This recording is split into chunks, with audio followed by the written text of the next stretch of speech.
درود به همه شما دوستان عزیز، امیدوارم که حالتون عالی باشه. خوش اومدین به کانال خودتون. آموزش امروزمون طرز تهیه خوراک جغور بغوره. فوق‌العاده خوشمزه هستش. با من همراه باشین. برای این خوراک میشه از یک دسته کامل جگر سفید، جگر سیاه، دل و قلب اینا استفاده کرده، ولی من برای این یکی آموزش از جگر سفید میخوام استفاده کنم. حالا دو دسته، یه دستشو میخوام همشو کامل پاک کنم و چرخش کنم و نصفشو بذارم توی فریزر برای یه زمان دیگه. خب این رگه های بزرگشو جدا میکنیم. قبل از جدا کردن به خوبی تمیز بشورین، بعد رگه هاشو جدا کنید، رگه های بزرگشو. بعد از اینکه جدا کردیم مثل من تیکه های متوسط خورد کنید، چون میخوام چرخش کنم. خوراک جغور بغور رو توی رسیپی های مختلفی تهیهش میکنن. حالا این یه دستورشه. به خوبی مجدد من شستم، گذاشتم آبش کامل گرفته شد. حتما بشورین و تمیز.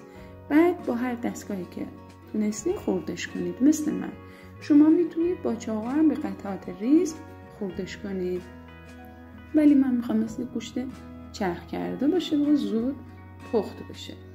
حالا اونم یه روش دیگه هستش که انشالله تو آموزش بعدی بهتون دستورش رو حتما آموزش میدم. به این حالت که شد مقدار درشتر خوردش کردم، زیاد نذاشتم خورد بشه.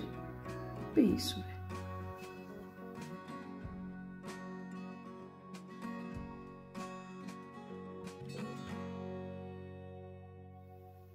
دو عدد سیب زمینی نسبتا متوسط خوردش میکنیم به صورت نگینی، میشوریم، اجازه میدیم آبش کامل گرفته بشه. داخل یه ماهیتابه نسبتا بزرگی یه مقدار روغن سرخ کردنی اضافه میکنیم، اجازه میدیم روغنمون داغ بشه. بعد سیب زمینی ها رو میریزیم داخل روغن، یه همه ریز میزنیم، سیب زمینی ها آغشته به روغن بشه. بعد با شعله ملایم اجازه میدیم آروم آروم خودش سرخ بشه، زیاد هم نزنیم که خمیر نشه. یه دونه پیاز درشت رندش میکنیم، یه عدد فلفل دلمه‌ای رنگی، نصف فلفل دلمه‌ای قرمز و زرد و سبز، من سبز حالا نداشتم که جمع شد یه دونه کامل. خوردش میکنیم، اونم نگینی. نگاه کنی سیب زمینی همون سرخ شد. برمیداریم داخل همین روغن فلفل دلمه‌ای یا یه تفت کوچیک یه مقدار تفت میدیم. بعد پیازمون اضافه میکنیم، پیاز رو رنده بشه بهتره.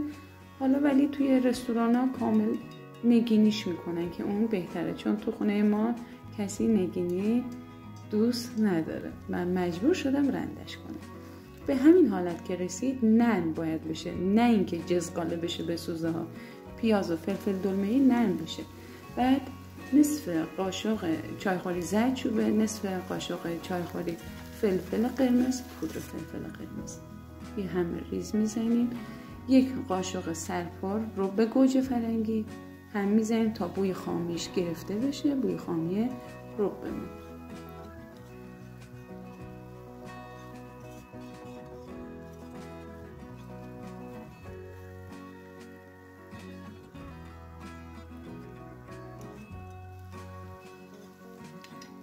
مقداری از جگر سفیدو که خوردش کرده بودم، همش نبود کامل، نصفشو میریزیم داخل سس، یه هم میزنیم. حدود 3-4 دقیقه همینجوری هم میزنیم. فیلم تو حالت تنده، من کوتاهش کردم، ولی 3-4 دقیقه همینجوری هم بزنیم. بعد در تابه رو میذاریم حدود نیم ساعت با حرارت خیلی ملایم. بعد نیم ساعت نگاه کنید هم آب انداخته هم کامل پخته شده. قطعات درشت نیست که 1 ساعت طول بکشه. به اندازه نیازتون بهش نمک اضافه کنید. یه همه ریز بزنید. آبش کامل تبخیر شده نگاه کنید. بعد از اون بهش زیرزمینی های سرخ شده رو اضافه کنید. 2 دقیقه هم بزنید. بعد از اون زیر گاز رو خاموش کنید. در تاوه رو بذارید. اجازه بدید 10 دقیقه به همین حالت بمونه تا مزه ها به خورد هم بره. بعد 10 دقیقه بکشید داخل ظرف سربتون. سپاسگزارم از همراهی شما دوستان عزیز که تا انتهای آموزش با من همراه بودید. خوشحال میشم ویدیو رو لایک کنید. اگه مشترک کانال نشدین به صورت رایگان مشترک بشید. زنگوله اطلاع رسانی فعال کنید تا از آموزش‌های جدید من مطلع بشید.